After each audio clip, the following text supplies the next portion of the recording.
Hello, welcome back to the channel. Today we're going to be doing an episode breakdown review of Agatha All Along, episode 5.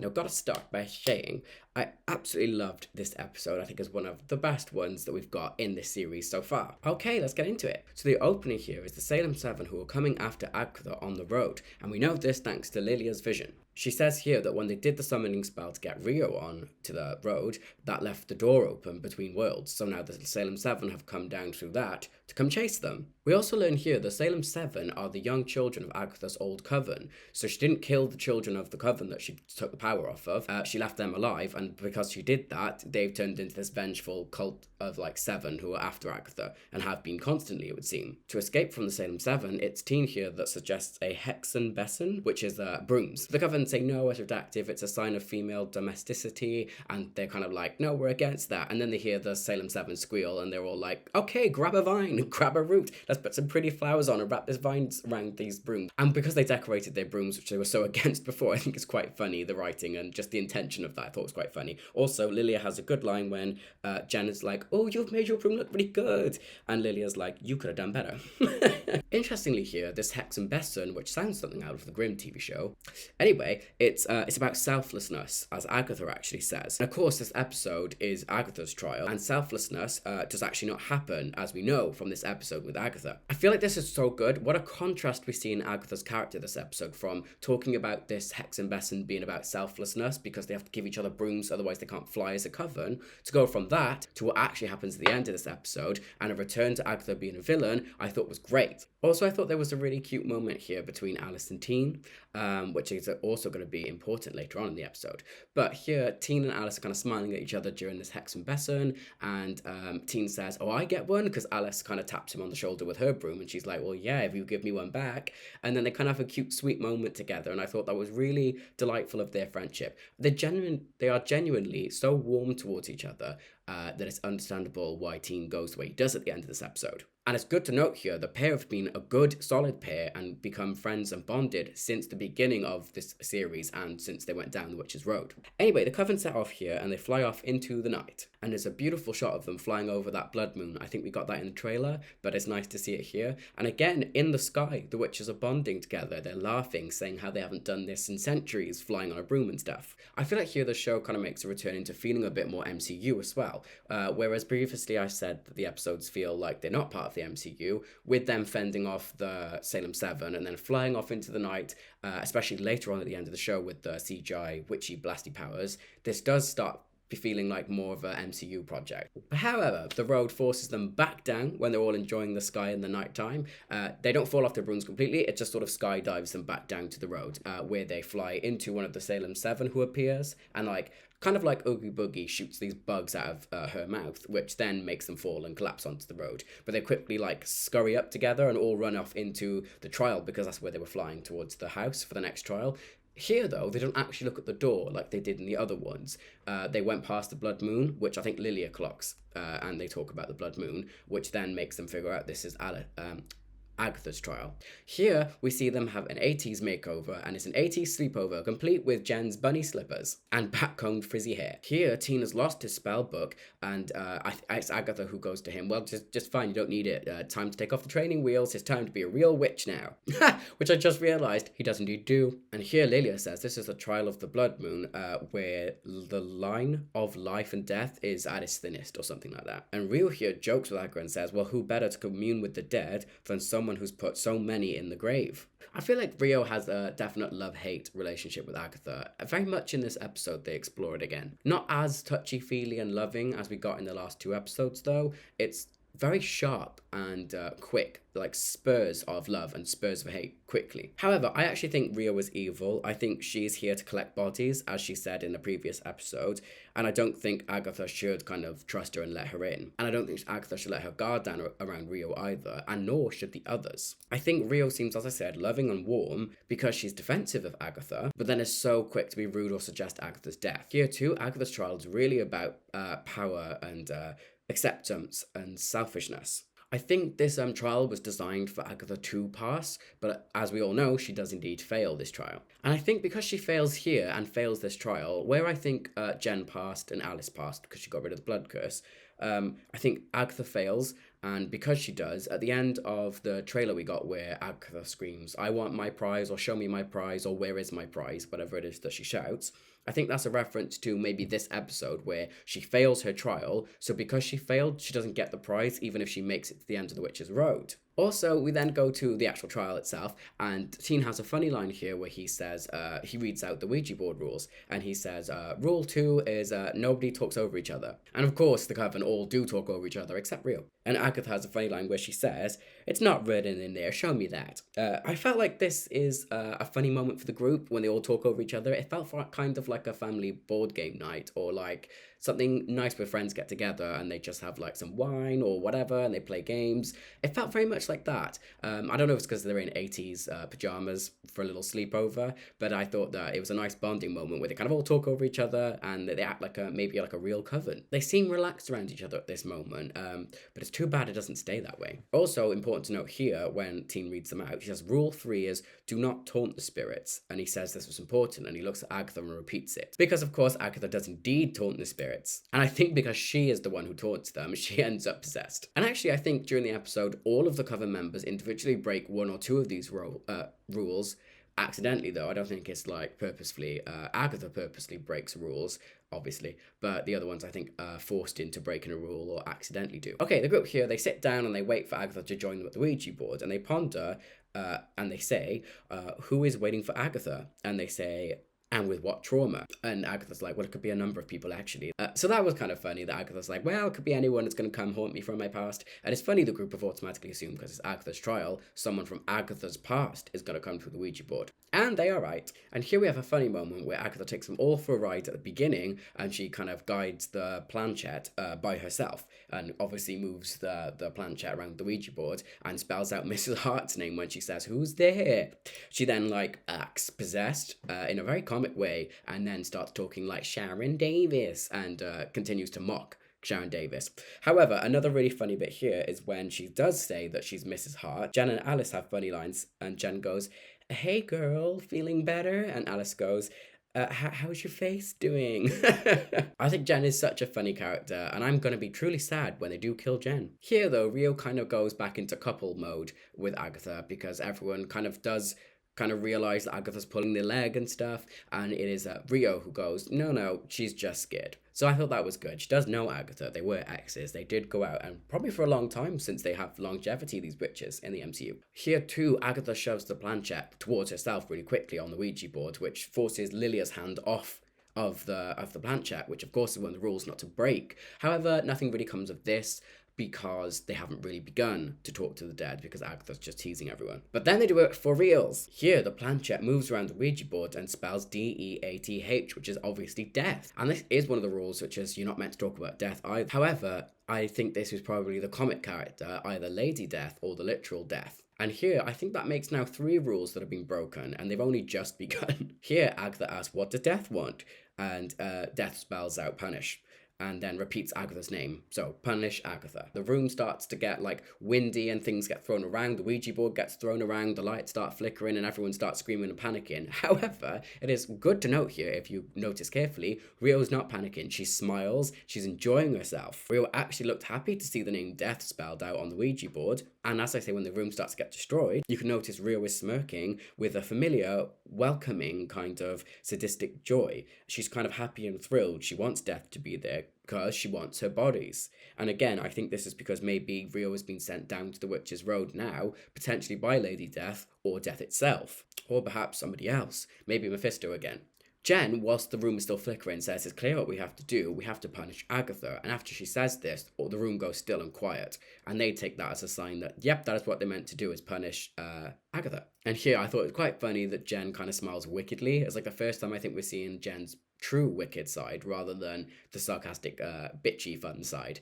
And actually here I found it really interesting that so quickly the Coven turned against Agatha. Whilst they've all been previously bonding, so quickly is it like the past and all of Agatha's sins that she's done to witches becomes the forefront of everyone's mind, and they go into like this attack mode. They suggest to tie her up, humiliation would work, and we could just slit her throat, as Rio says. Teen here doesn't want this though, and he constantly says no, and there must be another way. Also, there's a really funny quip here from Agatha when she says, when they ask me why I don't have any female friends. which I thought was funny, but also I thought it was kind of a return to the familiar for Agatha in regards to like a coven turning on her, because she was bonding with these witches around the campfire and now they've turned on her. Perhaps this is another reason Agatha so quickly becomes the villain again. Also, Jen here puts herself in danger after Teen points out, but we were all getting along, weren't we? And Jen says to that, familiars don't get a vote. Of course, it is Agatha who cast Teen in this role of a familiar, calling him Toto, calling him her pet, etc. But to be 16, which is what they said Teen was, to feel that kind of level of degradation and humiliation by nearly all of the people in this so-called coven except from Alice, I think this plays into why Teen snaps at the end of the episode. Also, his face dropped when Jen said familiars don't get a vote. The lights then cut and the room goes completely dark, and this time Agatha is really possessed, and I think it's a nod to the Exorcist films because her face looks quite similar, and she kind of chases the coven about but mainly has a focus on Teen and Jen. But Rio has a funny line here when she goes, "Sweetheart, you okay?" And I have to say here, this episode is just so good. The dialogue in particular, and the meaning behind these words, and the level of betrayal that we get through the dialogue and these characters in this episode, the level of betrayal through all different angles, everyone betraying everyone subtly through dialogue, I think just makes great TV. It is then Lilia who finds like a fuse box and just flicks back on the light, and when they do so, Agatha's no longer possessed or where she was before, and she's transported elsewhere. Then we get a ghost appear in this cabin, and it's Agatha's mother from WandaVision, and her name is Evanora Harkness. Then Agatha quickly appears and says, "Hey mom," kind of sheepishly. Also, it was Evanora Harkness who actually possessed Agatha, so I thought that was quite funny. And to continue the comedy, Agatha actually says, "I've never felt so close to you before," because Agatha's mum was inside of her. Here, Evanora scolds the current coven and says, "My coven died trying to kill Agatha, and you fools are willingly helping her?" And she goes on to say that Agatha has to stay. "Do not let Agatha finish the Witch's Road. You guys go on now. I'll let you go. You finish the road without Agatha." But Rio here says no way, her mother can't have her. Again, is this care or is it something else? Why does Rio want and need Agatha to finish the Witch's Road? Here too, there's a sort of sad moment where Agatha asks her mum, "Why do you still hate me after like centuries of them being dead?" And her mum responds by saying, "You were born evil and I should have killed you when you were a baby." And here, the coven hearing that, in particular Alice, looks so hurt by this, and it actually shows the empathy they have for Agatha, even though a minute ago they were trying to kill her and punish her. Jen says, "We have to go. There's no flood here, there's no fire here, the only danger to us in this trial is Agatha." I thought this was a great line, not only for Jen, but for the show. It shows how pivotal this episode actually is. The witches, especially Jen, are discovering, even though they're bonding with Agatha, she still cannot be trusted. Also, it's kind of pivotal because Teen here realizes how quickly witches in the MCU seem to turn on each other, which does contribute to his snapping at the end of the episode. Evanora possesses Agatha once again, and I think Lilia is the one who goes, "Oh god, not again." And here, so unfortunately, Alice, who I really liked during this series, but because she is the protection witch, she quickly runs and she blasts Agatha with her magic. But of course she's not blasting Agatha, she's blasting Evanora, who does get banished really quickly. Lilia here says Knight of Wands. Now, I'm not really sure about like those cards, tarot cards, so it'll be interested to see what Knight of Wands means. But after Evanora is banished, it is Agatha who steps back into herself, and she begins to understand she's been blasted with magic, and she instantly, without hesitation, grabs Alice's magic beam and turns it purple and starts to instantly start draining Alice of her life force and her magic. Here, Jen and Lilia shout no, whilst no one directly here shouts Alice, Alice, don't, which is what Lilia foresaw in the 4th episode, where I suggested maybe Lorna Wu was coming through Alice to say, "No, don't do it," as in, do not blast Agatha because it will cause your death. But whilst no one said that directly, I think that's what it was meant to be. The Alice, Alice, don't is don't do this, don't blast Agatha. Also here, as Alice becomes aged and haggard like we saw in WandaVision with the old coven, Teen quickly looks at the Ouija board, which is on the floor, and the plant chef, whatever it's called, is kind of moving around the Ouija board by itself. Teen dives to the floor and says to the Ouija board, "Who are you?" And the board here spells out Nicholas Scratch. Teen then shouts out the name Nicholas Scratch, which causes Agatha to like turn around and stop draining Alice's magic, and Alice falls to the floor behind Agatha. We then hear a child's voice say, "Mama, stop." That's all he says is, "Mama, stop." And then the child goes. But that is enough We now have one of our mysteries of the show solved. Who is Teen? Well, he's definitely not Nicholas Scratch, because Nicholas Scratch just talked through the Ouija board. This also answers our other mystery of the show, what happened to Nicholas Scratch. Whilst we don't have it conclusively said, it is very heavily suggested here he is indeed dead and Agatha's son is no longer alive. Because when she hears this voice, Agatha gets emotional and sad. And I kind of think that the series had done really good to show that he died as a young child. The cot in her vision with the Darkhold in, suggesting she did swap out a younger version of Nicholas Scratch when he was a child. Also, the room in Agatha's house in the first episode wasn't a teenager's room, it was a child's room. Anyway, Teen ends the Ouija board by putting it on the goodbye, which is part of the rule to shut down a Ouija board, and all the spirits are banished. And then the attic door opens, signalling that they can leave and that they've passed the trial. But it is too late here for Alice, who has indeed died. Agatha actually looks remorseful here as well. And I think that's just Catherine Hahn's amazing acting. But Teen shouts at her when she tries to approach. He says, "Don't touch her. She was protecting you, but you don't deserve it." Again here, Agatha's face looks sad. But I'm not sure if this is for herself or for Alice. Agatha then leaves the room quickly up the attic and escapes. And Jen says to Teen, quite gently, she's gone. Like, Alice is dead, she's not coming back. Then the others leave the room, but as I said before, not Rio. Rio does not resurface, not yet anyway. I'm not sure if there's a timer on how quickly they can leave a room, whereas the other ones had a quick need to leave because the place was burning or flooding. This one was just still. It's just Alice's dead body left in the room. But why is it important that Alice died in this episode and not one of the other witches? Well, that is because Teen was most closest to Alice. Teen bonded with her throughout the Witch's Road on numerous occasions. And I think he definitely saw Alice becoming a friend outside the Witch's Road. Also, this is really cool, this is what I think. His powers, not unlike his mum, the Scarlet Witch's, are born and become more powerful out of grief. Where Wanda lost vision and her grief sparked that world in Westview and made her control everybody. Because the level of grief Wanda was experiencing, that's the amount of power she was able to exert in that moment. Here too, Wiccan is having grief for Alice, and his powers emerge, and he steps into the role of being Wiccan. I think this is such a great detail from Jack Schaefer to include this. She obviously did write WandaVision 2, and she's part of the creative team of WandaVision, and I think it is so good that she's called back on Wanda, and she's taken Wanda's grief and established that's how Wanda becomes more powerful through grief. We saw it in Age of Ultron, where the death of her brother caused her to be able to pull out Ultron's heart, and when she exploded, when she knew her twin Pietro was dead, she exploded and killed all those Ultron bots. Wanda's power is directed to grief and her emotion, and so too is Wiccan. And I think Jack Schaefer's done a beautiful job with showing this, and I think it's just great writing. All around, just really good narrative. I think grief is also just a really powerful emotion for humans in general. Think about yourself in moments of grief and despair, and then kind of think to yourself, what if I had Wanda or now Wiccan's power set? What the hell would I be able to do with such grief? Anyway, we go to back outside now, and Alice's power is in Agatha's hand, and she's like moving it like this, and it's like an orange glow, but it like short circuits and leaves, which suggests that Agatha is once again powerless, and she's killed Alice for no reason. There's no reason Alice needed to die, because Agatha still has no power again. Teen then quickly once again confronts Agatha, and Agatha says, well, she couldn't control it. She really couldn't control this power urge to take the power. But Teen says, no, don't lie to me. You wanted her power. It's what it's always been about for you going down the Witch's Road, is power.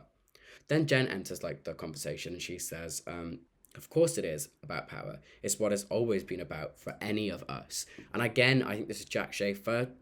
She's intentionally setting everything up in this show. Jen saying this, of course, is true. Of course, Agatha's on the Witch's Road because she wants power. Jen wants to go on the Witch's Road because she wants to be no longer bound. Lilia is on the Witch's Road to have her return to her clairvoyant glory. And Teen himself said he wants to go on the Witch's Road for blasts and shield and magic and power. I did kind of say in my earlier episodes, I think he also really wants knowledge about who he is and about who Agatha is. However, isn't it interesting that Alice and Sharon Davis have died? The two people on the road who didn't want power, both of them have ended up dead. Teen here says, so that's what it means to be a witch.